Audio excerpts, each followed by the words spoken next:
Friend, आज के topic है हमारा जालिम लोशन। आज की वीडियो में हम बात करेंगे जालिम लोशन कब यूज किया जाता है और इसके लगाने से क्या क्या नुकसान है और कौन कौन सी जगह पर इसको लगा सकते हैं।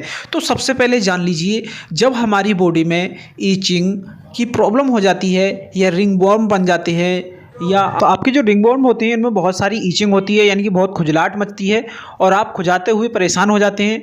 आपने तरह तरह की मेडिसिन इस्तेमाल की हैं, आप डॉक्टर के पास जाते हैं, डॉक्टर आपको मेडिसिन प्रेस्क्राइब करते हैं और आपको बहुत सारी टैबलेट दे देते हैं और आपके टेस्ट कराते हैं तो टेस्ट नॉर्मल आते हैं। आपने लैब में टेस्ट कराया, सीबीसी कराते हैं तो उसमें टीएलसी आपकी बढ़ी हुई आती हैं और आप तरह तरह की दवाई खाते हुए थक गए हैं। तो आज की वीडियो हमारी बहुत खास होने वाली है। सबसे पहले समझ लीजिए रिंगवर्म या ईचिंग होती क्यों है। जैसे कि आज के प्रेजेंट टाइम में कुछ लोग जिम करते हैं या हैवी वर्क करते हैं जिसके कारण उनके प्राइवेट पार्ट में पसीना ज़्यादा आता है, जैसे कि बगलों में या प्राइवेट पार्ट में या पूरी बॉडी में। तो ये उस जगह पर ज़्यादा बनते हैं जो आपकी प्राइवेट पार्ट होती है और जिस जगह पर आपका इन्फेक्शन का खतरा ज़्यादा रहता है। तो आपको अपने प्राइवेट जगह को क्लीन रखना होता है और आपको समय समय पर आपको ऐसी कोई प्रॉब्लम है तो आप अपना लैब टेस्ट कराते रहें। अगर बात की जाए जालिम लोशन की, तो जालिम लोशन कुछ जगह पर लगाया जाता है और बॉडी के सभी पार्ट में आप नहीं लगा सकते। कुछ लोग अनजान होने के कारण इसको गलत इस्तेमाल कर लेते हैं जिसके कारण उनको गंभीर परिणाम भुगतने को मिलता है। जालिम लोशन कहाँ कहाँ लगाया जाता है सबसे पहले समझ लीजिए। तो जालिम लोशन आपके हाथ, पैर, जांघ आदि चीज़ों में लगा सकते हैं, लेकिन आप इसको स्किन यानी कि फेस पे, चेहरे पे नहीं लगा सकते। अगर आप चेहरे पे लगाते हैं या गर्दन पे लगाते हैं तो आपको गंभीर परिणाम भुगतने को मिल सकते हैं। तो आप विशेष ध्यान रखें, जालिम लोशन को आप कभी भी भूलकर अपनी स्किन फेस पर नहीं लगाएं, यानी कि आप अपने चेहरे पर नहीं लगाएं। चेहरे की खाल और आपकी और जगह की स्किन में बहुत बड़ा डिफरेंस होता है। आपकी जो फेस की स्किन होती है वो बहुत ही मुलायम होती है और एक प्रकार से कमज़ोर कह सकते हैं होती है, और जबकि आपकी जांघों की या आपकी बगल है तो ऐसी जगह पर आप इसको लगा सकते हैं। अपने प्राइवेट पार्ट पर भी आप अपने लगा सकते हैं। ज़्यादातर जो दाग या रिंगवर्म या इचिंग की प्रॉब्लम होती है ये जांघों में, बगल में आदि जगह पर जाते होती है जहाँ पर आपका पसीना आता रहता है और वो आपके कपड़े सूख लेते हैं और वो बहुत समय तक गीला रहता है। और जब आप डॉक्टर के पास जाते हैं, डॉक्टर आपको तरह तरह की मेडिसिन प्रिस्क्राइब करते हैं और मेडिसिन जब आप खाते हैं तो आपको वीकनेस, कमज़ोरी जैसी प्रॉब्लम होने लगती है। तब आप अपने माइंड में सोचते हैं कि कुछ ऐसी चीज़ मिल जाए जिससे आपका फंगल इन्फेक्शन ख़त्म हो जाए। तो हमारा जो जालिम लोशन के जो टॉपिक की बात की जाए तो जालिम लोशन रिंगवर्म एंड ईचिंग पे लगाने के लिए बहुत ही अच्छा है और इसको लिखा होता है दाद, खाज, खुजली का खुला दुश्मन।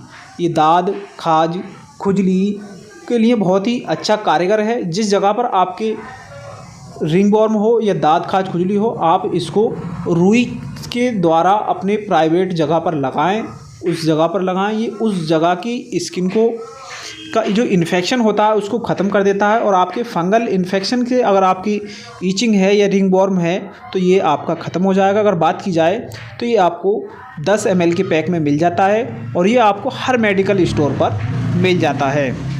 इसके अंदर कुछ केमिकल ऐसे मिले होते हैं जो आपकी फंगल इन्फेक्शन है या ईचिंग है तो उस जगह पर आपको रिलीफ देते हैं और आपकी जो कीटाणु होते हैं उस जगह के कीटाणुओं को नष्ट कर देते हैं। तो जालिम लोशन पर लिखा भी होता है खुजली का खुला दुश्मन और बहुत ही अच्छा इसका रिजल्ट होता है। आप हमेशा ध्यान रहें, इसका जब आप इस्तेमाल करें तो अपने बच्चों से दूर रखें और अपने हाथ से नहीं करें। आप रुई के द्वारा इसको लगाएं और जितने बीच में आपके स्पॉट हो, दाग हो, खुजली हो या ईचिंग हो, आप उसी जगह पर लगाएं, ज़्यादा एरिया पर नहीं लगाएं। इसके साथ साथ अगर आप मेडिसिन की बात की जाए तो आपको कोई भी मेडिसिन नहीं लेनी होती है। आप मेडिकल स्टोर पर 20 से 25 रुपये की MRP पे इसको ख़रीद सकते हैं और आपके जिस जगह पर ईचिंग है या स्पॉट बन रहे हैं या रिंगवर्म है बॉडी के, तो उस जगह पर आप लगा सकते हैं। और हमारी सलाह यही है कि आप अपने प्राइवेट जगह को और बॉडी के हर हिस्से को साफ़ सुथरा रखें और जब आपकी बॉडी साफ़ सुथरी रहेगी, स्वच्छ रहेगी तो आपको इस तरीके की कोई प्रॉब्लम देखने को नहीं मिलेगी। आप अपना लैब टेस्ट कराएं, लैब टेस्ट में CBC लगवाएं और CBC लगवा के आप देखें आपकी TLC वगैरह तो नहीं बढ़ रही है। अधिकतर जो 99% लोगों को प्रॉब्लम आती है वो फंगल इन्फेक्शन के कारण होती है।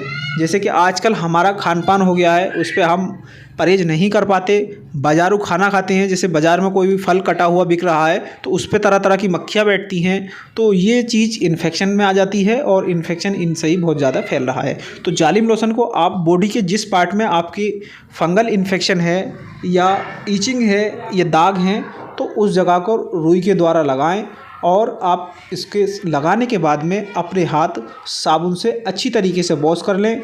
अगर आप हाथ अच्छी तरीके से नहीं धोते हैं और ये हाथ आपके और कहीं पर लग जाते हैं तो इससे आपको खतरा रहता है। बच्चों से विशेष ध्यान रखें, दूर रखें। अपने बच्चों को इस लोशन की डिब्बी से दूर रखें और ये लगाने के बाद आप बंद करके दूर रख दें तो आपको विशेष फ़ायदा होगा। तो जालिम लोशन का आप इस्तेमाल रात को सोते समय भी कर सकते हैं। कुछ भाइयों का कमेंट था कि किस समय लगाएं, तो आप सोते समय इसको लगाएं और लगाने के बाद में आप इसको खुला छोड़ दें उस जगह को, और थोड़ी देर खुश्क होने के बाद में आप उस जगह पर कोई भी अपने कपड़े पहन सकते हैं। हार्ड वर्क करते समय आप विशेष ध्यान रखें कि आपका जो पसीना आता है तो उस पसीने को आप अपना जो जिस्म पर कपड़े पहन रहे हैं उनको थोड़ा निकाल दें। जब तक आपका पसीना खुश्क नहीं हो, जब तक आप कपड़ों के ऊपर से दूसरे कपड़े नहीं पहने। आज की वीडियो में इतना ही।